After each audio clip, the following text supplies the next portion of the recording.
ги наполнија џебовите со над 4,5 милиони евра од државната каса, а никој не даде отчет за сработеното, ниту ги оправда фрапантните бонуси. Катица Јанева и незините Чарлиеви ангели земаа милионски надоместоци за доверливост. Шефицата Јанева неколку години земаше плати и 4.000 евра месечно, само за да молчи за прислушкувањата. Околу 100.000 евра се офајдија и Лиле Стефанова, Фатиме Фетаи и Ленче Ристовска. Бурим Рустеми инкасирал нешто над 90.000 евра. Слични бонуси добија и обвинителите Трајче Пеливанов и Гаврил Бубевски од 85.000 евра. Овие суми предизвикаа гнев кај народот. Мисијата на Катица и незините обвинители е завршена, но се уште нема епилог дали некој ќе понесе кривична одговорност за поделените милионски хонорари. После неколку години топката почна да се одмотува. Имено висшиот обвинител Јово Цветановски одлучи организиран криминал да продолжи да истражува. Заработи дисциплинска постапка, а му се заканува уште една, симптоматично. Истиот ден кога ја донесе одлуката, државниот обвинител Куцевски го прати на дисциплинска поради резултатите од ревизијата во висшето обвинителство. Цветановски тврди дека дисциплинската е незаконска. Во јавноста подолго време отворено се зборува дека државниот обвинител вршил притисоци за одлуката за бонусите на СЈО. Начинот на таквата закана е доста сериозна. Сериозноста видов вчера.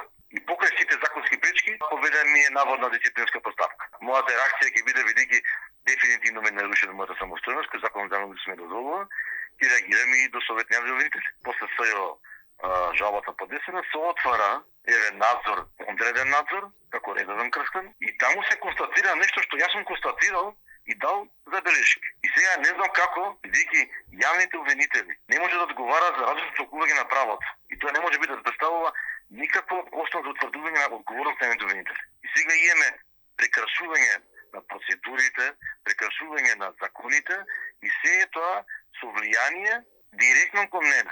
Имено, шефот на организиран Исламабази ја отфрли кривичната пријава на ВМРО ДПМН против екс-обвинителите на СЈО за милионските хонорари. По ова, ВМРО ДПМН се жалеше до висшето обвинителство.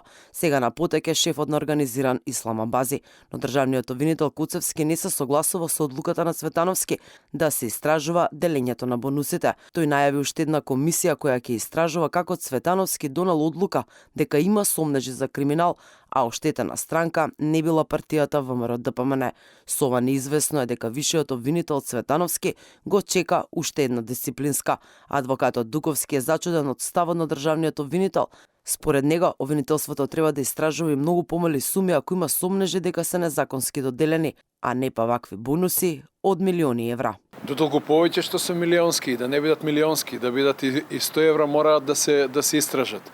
Еден голем политичар од прошлиот век рекол, ако сакаш некоја состојба да ја разводниш, тогаш формирај комисија.